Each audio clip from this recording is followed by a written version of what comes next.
Welcome to another episode of Van Build Tiny House. What does it cost to build my van? If you remember, this series really answers three questions. What did we pay to build our van?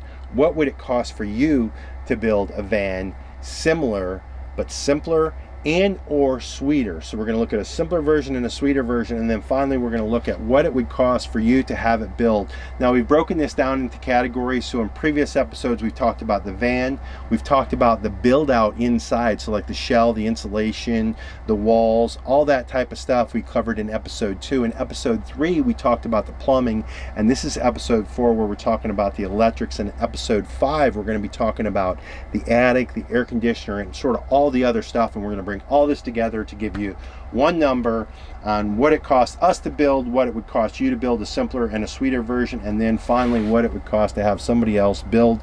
So let's jump right in with the electrics.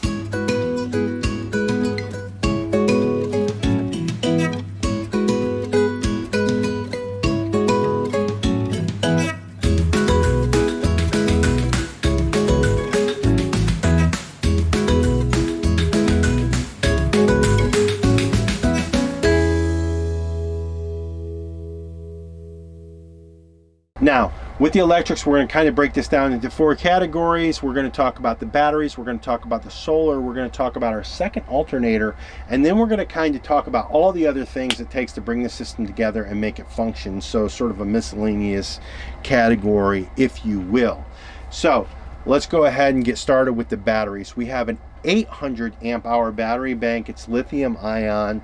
It's 8 100 amp hour batteries is what it consists of, and we also have, and we paid $5,000 for those. Now we also have a battery management system. We paid about $1,800 for that, and the battery management system is important because it prevents the batteries from getting overcharged or over discharged. And if we overcharge or over discharge our batteries, it diminishes the life of the batteries and damages them. And so if you were to run, like you may have done this before, where you run your car battery all the way down, leave your lights or something on, runs it all the way down to 0, it totally kills your battery. It's no good anymore. You have to go get a new battery. So the battery management system is essential.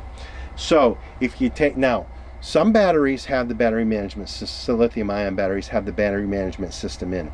So if I add these two categories together, we spent about $8.50 an amp hour for our batteries, and that's a pretty good number. If you look at lithium ion batteries that are on the market right now, and there's a lot more out on the market now than there was when I built, but if you take one battery, one 100 amp hour battery, and multiply it times that 850 an amp hour, that would mean that one battery would be about $850. And if you go on the Google, you'll find that's probably the low end of the price range, on up to $1,200 for a 100 amp hour lithium ion 12 volt battery.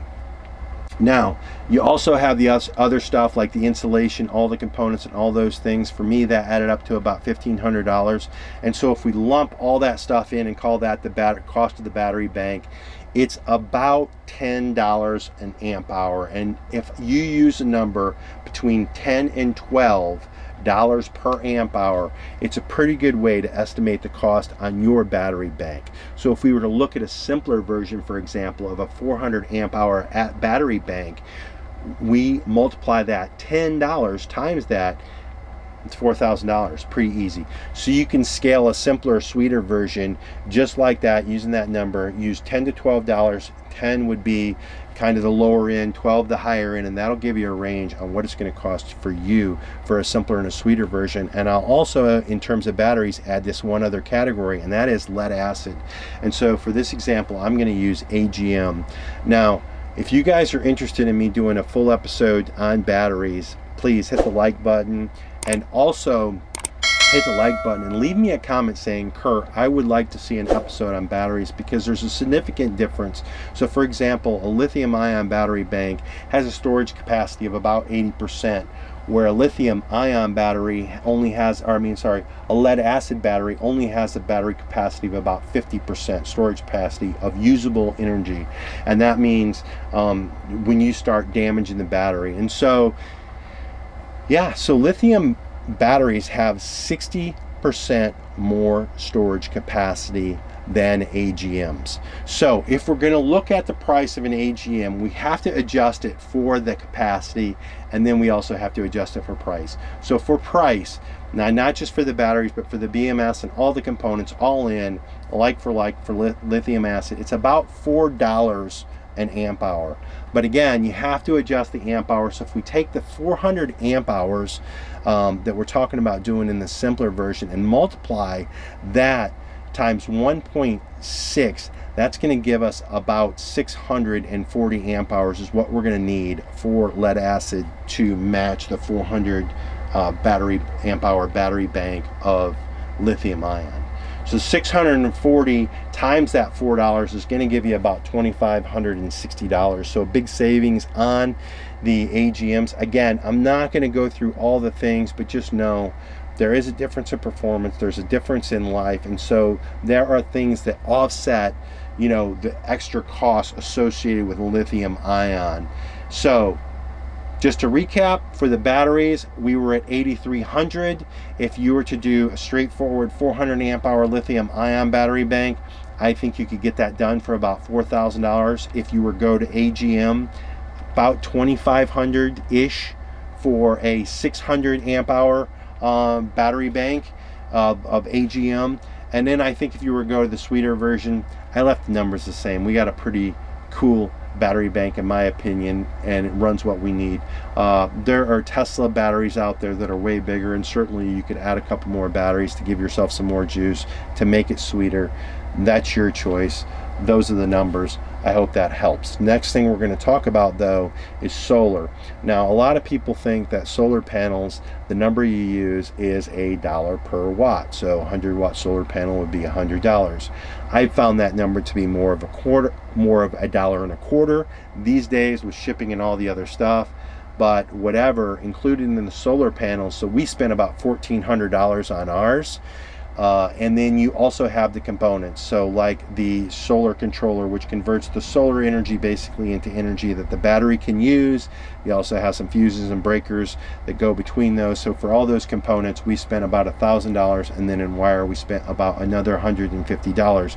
And so that total for us for our solar panels, now this does not include install, we're going to cover that in the attic section, but for all of what I talked about, we're looking at about $2,500. Now, the number that I use, the multiplier for a simpler and sweeter version, is $2.50 a watt. So I use $1.25 for the solar panels and $1.25 for everything else. So $2.50 per watt. So if you only want a 400 watt system, a simpler system, 400 watts, multiply it times $2.50 per watt, and that's going to give you about $1,000 for a 400 watt solar system. I think that is pretty good for a DIY number. And then if you want a sweeter version, again, I've got 1,000 watts. The top is full. If you can figure out how to get more up there, God bless you. I'm sure you can figure out how to spend more money. Needless to say, I plugged $2,500 for that solar, and so that's kind of what I think, you know, a simpler, sweeter version would cost you. Now the third thing I'm going to talk about is the second alternator. This is an additional supplementary charge source for us. We love it. Now that was pretty pricey, to be honest with you. It was $3,800 for the alternator, all the other components that you need to make it work, and the wire, and it was some heavy duty expensive wire and labor. So I had that thing totally installed for $3,800 all in. You could, for a simpler version, do a B2B charge source. Now what a B2B is, instead of having a second alternator, it pulls energy off your existing alternator through a second battery. Then there's a B2B charge component, some components that run it back to your battery. So that, I think you could get that done for about $600. So a huge savings. A lot of people are doing it. It's probably the most common way to do it. There is some additional wear and tear on your alternator. If you're fine with that, go for it. For us, we're going to be in the van for a long time. We're going to be traveling around the world. I didn't want to burden the alternator that runs our vehicle to charge our battery bank. So again, we have 200, so you can see the price on that. For the sweeter version, I left that at $3,800 as well. I'm sure you could spend more money if you wanted to, but that's a pretty good number. So again, looking at the second alternator, $3,800 installed, $600, I think you could do a B2B charge source that I think you could be happy with, especially if you had a smaller battery bank, and then $3,800 for the sweeter version.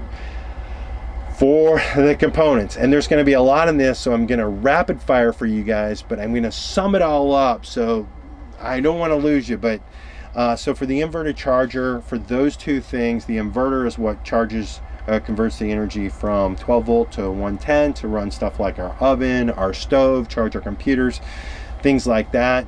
We have a 3,000 watt inverter that was $570. Our charger, which allows us to charge our batteries through shore power, is $260. Breakers, fuses, all that type of stuff, $500. $800 in wires, switches like light switches, outlets, all that type of things, little USB stuff to charge all our things. We spent about $400. We spent about $200 in that, and then for fixtures like lights and all that type of stuff, we spent about $400 there. And then miscellaneous, so we have lights on the outside of the attic. We also have some other little electrical features, and that total costs us about $800. So the total for all those extra little components and miscellaneous stuff, I know it's a lot of stuff, guys, a lot of pieces, parts, let me just tell you that, $3,500 is roughly what we spent on that. I think you could just look at that whole category and easily save $500. You probably could save more. So I put the simpler version at $3,000. I put the sweeter version at $4,500. And I gave you extra $1,000 for some nicer switches, nicer fixtures. I don't know what you'll do with that $1,000, but I figure you need some money if you want to make it sweeter. So that's what I gave you. So just recapping those numbers, $3,500 for us. I think you can easily do a simpler version for $3,000, probably even less than that. You can do a sweeter version for $4,500, and that's $1,000 of play money. So that'll work out really nice for you. So let's total this bad boy up and see what the electrics are going to cost. So for us, it was right around $18,000 to have this done. Now remember, there was some labor involved in some of those components, but a lot of that is expensive components. For you to do the simpler version, I think you could do it with a smaller, with a 400 amp hour battery bank, a 400 watt solar system, and kind of the ancillary stuff. I think you could do that for about $8,600.